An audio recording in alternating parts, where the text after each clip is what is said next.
आज है 7 सितंबर 2023 दिन गुरुवार। Welcome back to clean news UP. चलिए देखते हैं उत्तर प्रदेश की 25 फटाफट बड़ी खबरों को। इससे पहले आप न्यूज को कहां से देख रहे हैं हमें कमेंट में बताना बिल्कुल ना भूलें। साथ ही हमारे फेसबुक पेज को भी फॉलो करें। फेसबुक पेज का लिंक डिस्क्रिप्शन में दिया गया है।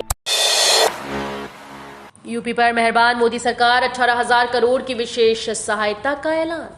केंद्र सरकार ने यूपी के विकास के लिए 17,939 करोड़ रुपए की विशेष सहायता दी है। इस धनराशि से प्रदेश में उद्योग, लोक निर्माण विभाग की योजनाएं, परिवहन, गृह, अन्य मूलभूत सुविधाओं के विकास आदि से जुड़ी योजनाओं को सरकार आगे बढ़ाएगी। खास बात यह है कि 50 साल के लिए केंद्र सरकार ने ये धनराशि ऋण के रूप में यूपी को दी, जिसका कोई ब्याज नहीं लेगी। सुप्रीम कोर्ट इंडिया गठबंधन पर रोक लगाए, विपक्षी एकता पर मायावती का बड़ा हमला। प्रधानमंत्री नरेंद्र मोदी, बीजेपी और एनडीए के खिलाफ विपक्षी दलों के गठबंधन में नजरअंदाज कर दी गई उत्तर प्रदेश की पूर्व मुख्यमंत्री और बीएसपी सुप्रीमो मायावती ने सुप्रीम कोर्ट से खुद से संज्ञान लेकर देश के नाम पर बने राजनीतिक दल, संगठन और गठबंधनों पर रोक लगाने की अपील की है। मायावती का यह बयान भाजपा विरोधी दलों की एकजुटता पर बड़ा हमला है, जिसकी 3 बैठक पटना, बेंगलुरु और मुंबई में हो चुकी हैं। एक्स पर सीएम योगी की लोकप्रियता नए मुकाम पर। सीएम योगी की लोकप्रियता तेजी से बढ़ती जा रही है। बुधवार को एक और उपलब्धि तब दर्ज हुई जब सोशल मीडिया साइट एक्स पर सीएम योगी के official handle @M Yogi Adityanath के फॉलोअर्स की संख्या ने 26 मिलियन यानी 2 करोड़ 60 लाख का आंकड़ा पार कर लिया। पीएम मोदी और अमित शाह के बाद इस मकाम तक पहुंचने वाले सीएम योगी तीसरे ऐसे राजनेता हैं जिनके सोशल मीडिया प्लेटफॉर्म एक्स पर इतनी बड़ी संख्या में चाहने वाले हैं। अब रिटायरमेंट के बाद शादी हुई तो भी मिलेगी फैमिली पेंशन, नया आदेश जारी। उत्तर प्रदेश के 4,512 शासकीय सहायता प्राप्त माध्यमिक विद्यालयों के शिक्षकों और कर्मचारियों के सेवानिवृत्ति के बाद किए गए विवाह, पति या पत्नी जैसी भी स्थिति हो को पारिवारिक पेंशन मिलेगी। विशेष सचिव SP सिंह ने 4 सितंबर को माध्यमिक शिक्षा निदेशक को भेजे पत्र में लिखा कि ये व्यवस्था तत्काल प्रभाव से लागू होगी। साथ ही साफ किया कि पहले की अवधि के लिए एरियर अनुमन्य नहीं किया जाएगा। मुख्यमंत्री सामूहिक विवाह योजना की ऑनलाइन आवेदन प्रक्रिया हुई प्रारंभ। मुख्यमंत्री सामूहिक विवाह योजना में ऑनलाइन आवेदन की प्रक्रिया शुरू हो चुकी है। इसके लिए पात्र लोग ऑनलाइन आवेदन कर सकते हैं। ये जानकारी जिला समाज कल्याण अधिकारी वशिष्ठ नारायण सिंह ने दी। बताया कि प्रदेश के अनुसूचित जाति, अनुसूचित जनजाति, पिछड़ा वर्ग, अल्पसंख्यक और सामान्य वर्ग के गरीब व्यक्तियों जिनकी वार्षिक आय 2 लाख रुपए है, ऐसे पात्र लोग अपने बेटे बेटियों की शादी के लिए वेबसाइट पर ऑनलाइन आवेदन कर सकते हैं। योगी का युवाओं को तोहफा, SI और कांस्टेबल के पदों पर भर्ती को लेकर आया बड़ा अपडेट। पुलिस में उप निरीक्षकों व उनके समकक्ष पदों पर सीधी भर्ती की प्रक्रिया इस वर्ष शुरू होने की उम्मीद है। इसके लिए कार्यदायी संस्था के चयन की प्रक्रिया पुलिस भर्ती और प्रोन्नति बोर्ड ने शुरू कर दी है। बोर्ड द्वारा 25 सितंबर तक कार्यदायी संस्था के लिए आवेदन की तिथि निर्धारित की गई है। साथ ही कहा गया है कि भर्ती प्रक्रिया को पूरा करने के लिए संबंधित कंपनी का पंजीकरण 15 वर्ष पुराना होना चाहिए और ऑफलाइन परीक्षा आयोजित करवाने के लिए कम से कम 3 सफल परीक्षाओं का अनुभव होना चाहिए।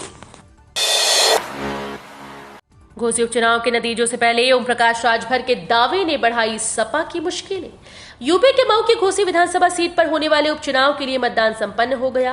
5 सितंबर को घोसी में शांतिपूर्वक मतदान संपन्न हुआ। अब सबकी निगाहें 8 सितंबर पर टिकी हुई हैं, जब मतपेटियां खुलेंगी और वोट्स की गिनती होगी। घोसी में सपा और बीजेपी के बीच कड़ा मुकाबला माना जा रहा है। इस बीच घोसी उपचुनाव के नतीजों को लेकर सुबह सपा प्रमुख ओम प्रकाश राजभर ने ऐसा दावा किया है जिससे सपा को झटका लग सकता है। आज निकाला जाएगा शहर में चेहल्लुम का शाही जुलूस। हजरत इमाम हुसैन सहित करबला के 72 शहीदों की याद में आज चेहल्लुम मनाया जाएगा। चेहल्लुम का शाही जुलूस सुबह 8 बजे इमामबाड़ा जवाहर अली खां से अपनी पुरानी परंपराओं के अनुसार अंजुमने आबिदिया के तत्वावधान में निकाला जाएगा। जुलूस के दौरान अंजुमन के सदस्य जंजीर और कमा का मातम भी करेंगे। इस जुलूस में अंजुमने हुसैनिया, अब्बासिया, हैदरिया शामिल होंगी। ये जुलूस गुदड़ी बाजार, चौक सुभाष नगर, फतेहगंज होते हुए शाम को मकबरा बहू बेगम में पहुंचकर समाप्त होगा। आगरा, झांसी, वाराणसी समेत यूपी के 19 शहरों को योगी सरकार का तोहफा।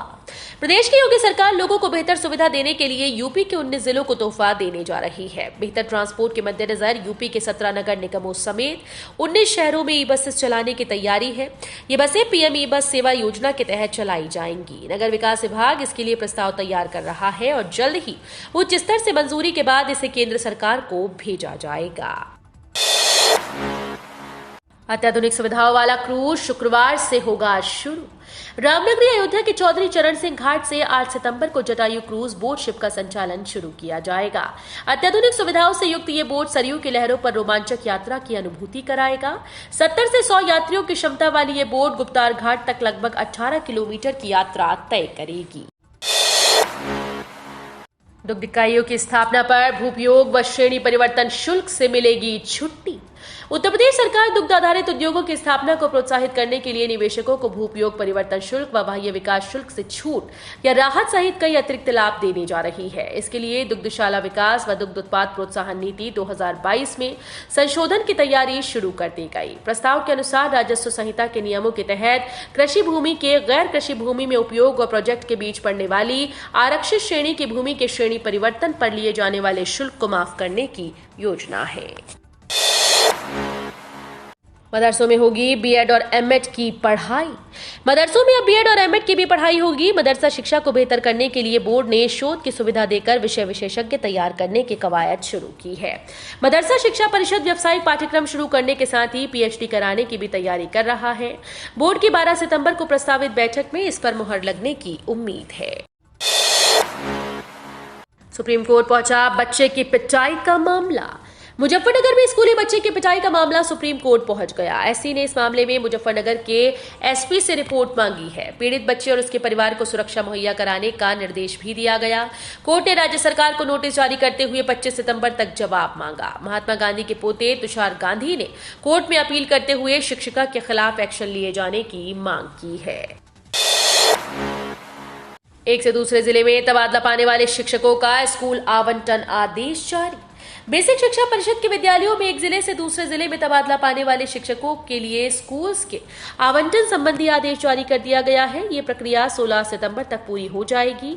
इस संबंध में बेसिक शिक्षा परिषद के सचिव ने सभी जिला बेसिक शिक्षा अधिकारियों के लिए आदेश जारी कर दिया है। शिक्षकों को मिले 15 दिन का ईएल। राष्ट्रीय शैक्षिक महासंघ ने बेसिक विद्यालयों में तैनात शिक्षकों को 15 दिन का ईएल प्रतिकर अवकाश हाफ डे लीव की मांग उठाई है।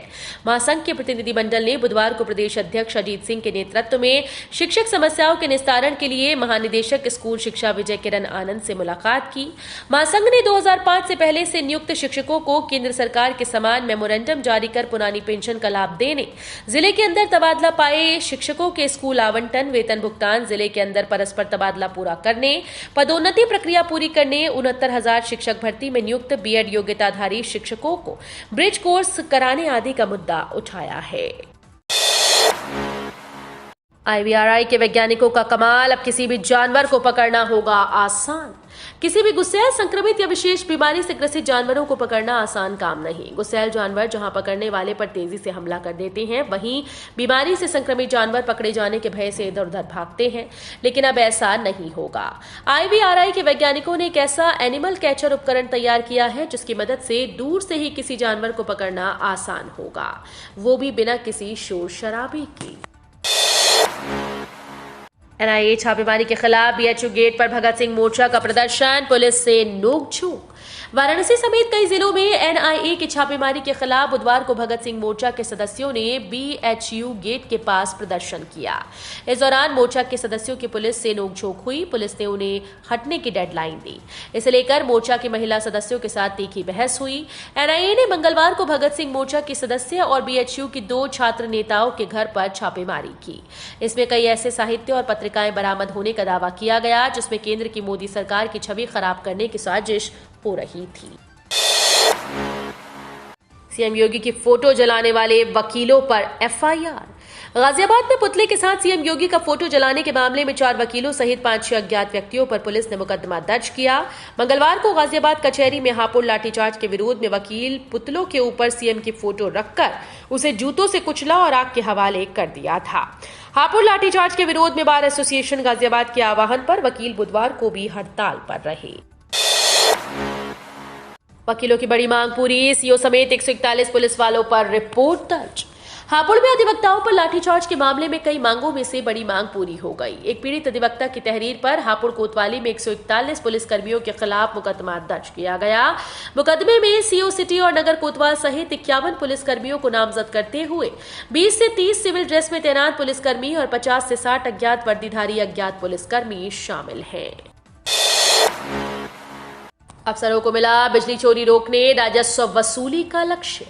लखनऊ में उच्च स्तरीय बैठक से भाग लेकर लौटे बिजली अधिकारियों ने मिले मंत्रों और लक्ष्यों को अपने दैनिक कार्यों में शामिल कर लिया। इसमें पावर कॉर्पोरेशन अधिकारियों को लक्ष्य दिया कि वो बिजली चोरी रोकें, राजस्व बढ़ाएं, शेड्यूल के मुताबिक निर्बाध बिजली आपूर्ति सुनिश्चित करें, उपभोक्ताओं को त्रुटि रहित बिजली बिल उपलब्ध कराएं। बच्चों को लिव इन में रहने से माता पिता भी नहीं रोक सकते।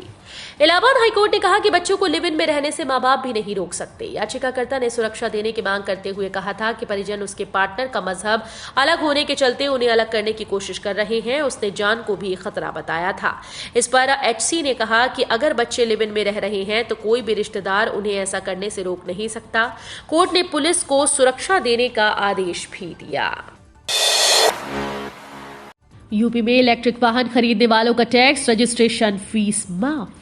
यूपी में आपने इलेक्ट्रिक वाहन खरीद और उससे लिए रोड टैक्स और पंजीकरण शुल्क दिया है तो ये आपको वापस मिलेगा। सरकार ई वाहनों को बढ़ावा देने के उद्देश्य से ये छूट देने जा रही है। जिन इलेक्ट्रिक वाहन संचालकों ने 14 अक्टूबर 2022 के बाद अपना ई वाहन खरीदा और रोड टैक्स व पंजीकरण का शुल्क चुकाया तो उन्हें अब ये भुगतान वापस किया जा रहा है। इसके लिए उन्हें आवेदन करना होगा। वाराणसी में डेंगू का कहर, स्वास्थ्य विभाग अलर्ट। वाराणसी में डेंगू के मरीजों की संख्या बढ़ती जा रही है। अब स्वास्थ्य विभाग पूरी तरह से अलर्ट मोड पर है। शहर में अब 67 से अधिक डेंगू मरीजों के मिलने की पुष्टि हुई है। चिकित्सकों के द्वारा स्वैच्छिक रक्तदान करने के लिए और 20,000 से कम प्लेटलेट्स होने पर प्लेटलेट्स चढ़ाने के लिए अपील की जा रही है। वहीं डेंगू मरीजों के लिए बेड को भी रिजर्व किया गया है। साथ ही लोगों से साफ सफाई रखने की अपील की गई है। 100% डिजिटल पेमेंट वाले बनेंगे 8 जिले। यूपी के 8 जिलों को 100% डिजिटल पेमेंट इकोसिस्टम से लैस किया जाएगा। सभी 8 जिलों को अलग अलग बैंकों ने गोद लिया है। इसमें फतेहपुर, कन्नौज, अमरोहा, वाराणसी, शामली, महाराजगंज, देवरिया और बहराइच शामिल हैं। आरबीआई का केंद्रीय मुख्यालय इन सभी जिलों की सीधी मॉनिटरिंग कर रहा है। इस बीच पीएम सुरक्षा बीमा योजना में प्रदेश के करीब 5 करोड़ लोगों ने बीमा कराया है। इतनी बड़ी संख्या में बीमा कराने वाला यूपी देश का पहला राज्य बन गया है। अगले 24 घंटे में यूपी के कई जिलों में ओलावृष्टि और बारिश की चेतावनी। उत्तर प्रदेश की राजधानी लखनऊ समेत आसपास के इलाकों में दिन भर बादल छाए रहे। वहीं प्रदेश के कुछ हिस्सों में हवा के साथ साथ बूंदाबांदी हुई। मौसम विभाग ने प्रदेश के कई हिस्सों में आंधी और ओले के साथ तेज बारिश की चेतावनी जारी की। मौसम विभाग के अनुसार अगले 24 घंटों के अंदर कई जिलों में ओले के साथ बारिश के आसार बन रहे हैं। तो ये थी आज की 25 फटाफट बड़ी खबरें। अगर आपको न्यूज पसंद आई हो तो वीडियो को लाइक और शेयर जरूर करें। धन्यवाद।